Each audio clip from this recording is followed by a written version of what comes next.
बिल्कुल छोटी कहानी में बिल्कुल सीधे साधे अल्फाज में उसके चंद शेर कहता हूँ कि हम सब उम्र के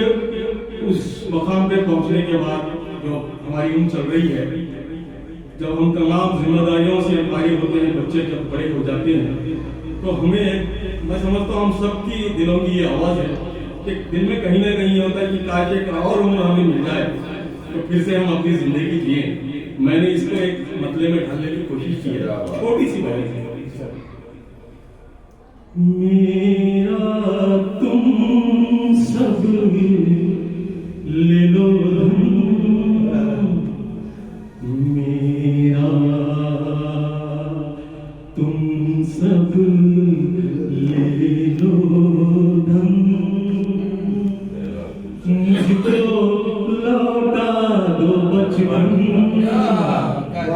मुझको लौटा